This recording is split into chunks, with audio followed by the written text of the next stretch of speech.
Hi, I'm John Green. Welcome to my salon. This is Mental Floss. Do you know how many licks it takes to get to the center of a Tootsie Pop? Well, you're about to. According to a licking machine at Purdue University, and yes, I did say licking machine, it's 364. But we don't actually have time to lick a Tootsie Pop ourselves because we have to get through like a ton of candy facts today. All right, let's do it.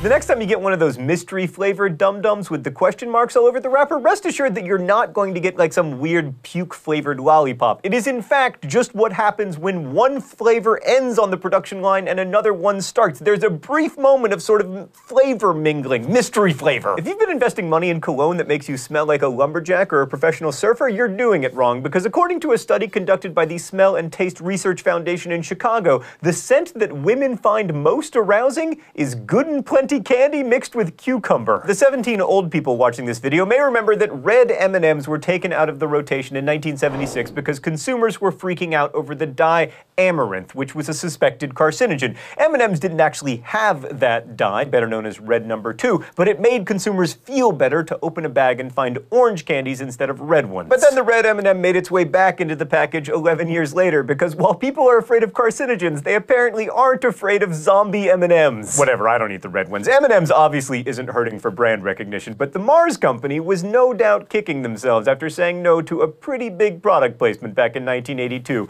E.T., instead of having an out-of-this-world fascination with Reese's Pieces, was originally slated to love M&M's, but for whatever reason, Mars turned it down, and now history belongs to Hershey's. If you love Nerds candy, and you do if you love justice, you would have adored Nerds breakfast cereal, or possibly it would have made you throw up in your mouth a little bit. In the 80s, I remember this, I had some, Ralston made Nerds cereal with either orange or grape-flavored tangy cereal on one side of the box and strawberry or cherry-flavored cereal on the other. It was disgusting. Now, of course, tangy breakfast cereal seems destined to fail, but then again, so does Cheerios mixed with Circus Peanuts candy, which is what inspired one of the greatest breakfast cereals of all time, Lucky Charms. During World War II, the US Army challenged the Hershey Company to do something a little unusual for a candy company: produce a chocolate bar that didn't taste very good. The Army wanted a ration bar for soldiers that would provide energy, but that tasted bad enough that soldiers wouldn't, choose to munch on it. Hershey responded with Field Ration D, which, according to most soldier accounts, was indeed pretty gross. More disgusting candy, the Vegetable Sandwich Bar, a health bar from the 1920s that actually contained cabbage, celery, peppers, and tomatoes. Its main claim to fame was that it aided digestion and did not constipate, which is, that's what I look for in my candy. And now let me dispel a myth that is still widely held despite being ludicrous. If you swallow chewing gum, it is not going to spend years in your digestive system. Gum will, in fact, just go right through you like anything else and then come out as poop. It's not that big of a deal. Another urban legend, of course, is the Pop Rocks myth, the idea that if you drink Coca-Cola and eat Pop Rocks, all of that gas will just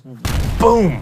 No, it won't. You'll just burp. Stop freaking out. Also, that did not kill Mikey from the Life cereal commercials. He is alive. One more myth from your childhood dispelled. Finding a star or an American Indian on your Tootsie Pop wrapper, yeah, that does not earn you a free sucker. You're just gonna have to get those 364 licks somewhere else. A half-charming, half-disturbing fact about Tootsie, by the way. The original recipe called for the leftover Tootsie Rolls from the previous day to be incorporated into the next day's batch, which is a process that the company still uses. Now, I don't want to speculate, but I believe that means that, in theory, there is a little bit of the original Tootsie Roll from the early 1900s in every Tootsie Roll that you eat today. If Brax laid out the candy corn kernels it sells each year end to end, they would wrap around the Earth 4.25 times. I could eat those. Necco cranks out 750 million candy buttons each year, which is particularly impressive when you consider that no one likes them. And in the UK alone, Cadbury sells over 200 million cream eggs each year, more than 3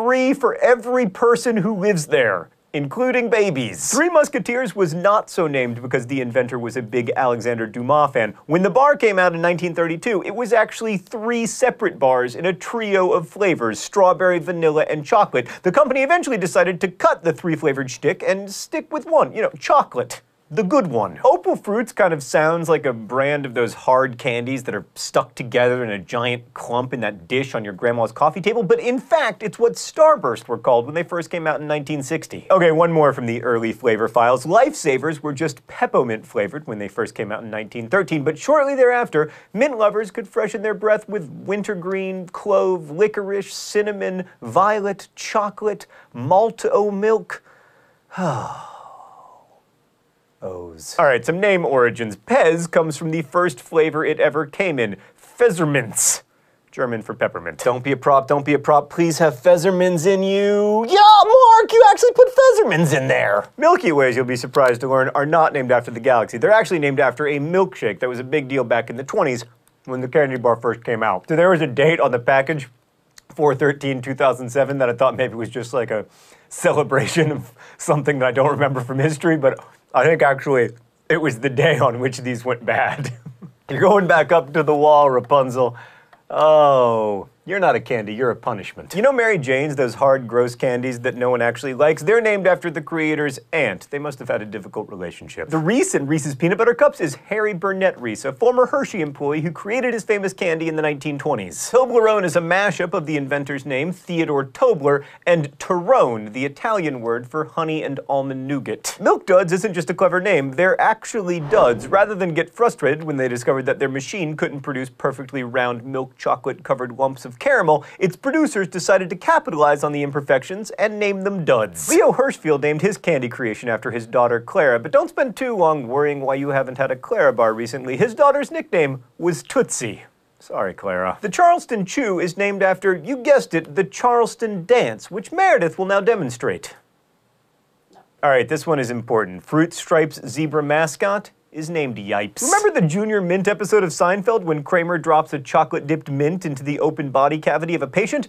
You're going to feel totally cheated when I tell you this. The candy that fell from the viewing gallery was not an actual Junior Mint. Since a single Junior Mint was too small to show up well on a camera, a peppermint patty was used instead. The far-right American political organization, the John Birch Society, was actually founded by Robert Welch Jr., one of the brothers who ran the company that invented Junior Mints. Necco wafers, those little discs beloved by people who ate chalk and paste as children, were so popular in the 1930s that Admiral Byrd bought 2.5 tons of them to the South Pole for his men to enjoy during their 2-year stay there. Union soldiers also enjoyed Necco wafers during the Civil War, but you know, they were making coffee out of dirt, so. During the Great Depression, Goo Goo Clusters were marketed as, quote, a nourishing lunch for a nickel. You know, peanuts, chocolate, marshmallow, it's basically just a food pyramid. It's a well-known fact that Ronald Reagan developed a bit of a jelly bean addiction when he gave up smoking. In fact, Jelly Belly created a blueberry flavor just for Reagan's inauguration so he could have red, white, and blue jelly beans. Reagan's favorite flavor wasn't any of the patriotic colors, however. He liked licorice. President Nixon had a sweet tooth of his own, by the way. It wasn't uncommon to find him eating a Milky Way for breakfast. You know, that's why he had such a nice body. Andes mints do not trace their cool pepperminty roots to the mountains of South America. They were originally made by Andrew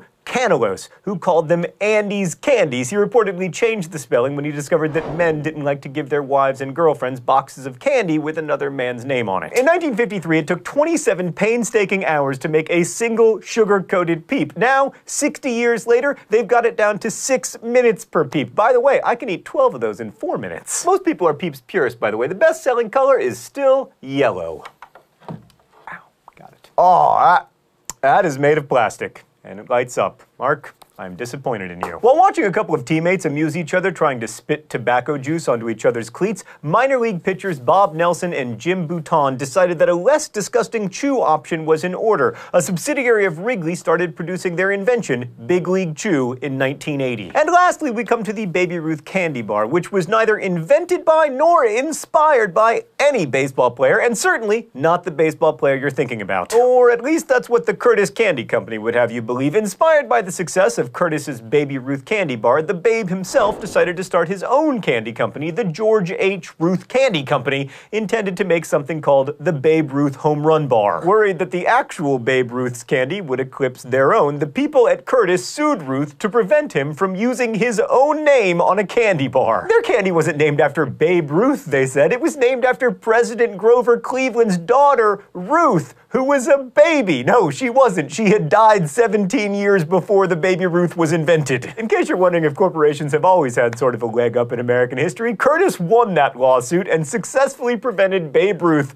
from selling his Babe Ruth home run bar. The Babe was of course disappointed and responded by saying, well, I ain't eating your damn candy no more. Thanks for watching Menopause here on YouTube, which is made with the help of all of these nice people. Every week we endeavor to answer one of your mind-blowing questions. This week's comes from Nicole Varvis, who asks, how long would it take to watch all the videos on YouTube? Well, Nicole, that is a terrible idea. Because for one thing, you're going to have to watch a lot of bad videos, and then also there's going to be a ton of therapy necessary afterwards. Our friends at YouTube tell us that every day there's more than 864,000 minutes of content uploaded to YouTube, which means that if that keeps pace, it will take you significantly longer than forever to watch all of those videos. So I guess now would be a good time to thank you for choosing to watch us. If you have a mind-blowing question of your own, please leave it in comments. Thanks again for watching, and as we say in my hometown, don't forget to be awesome.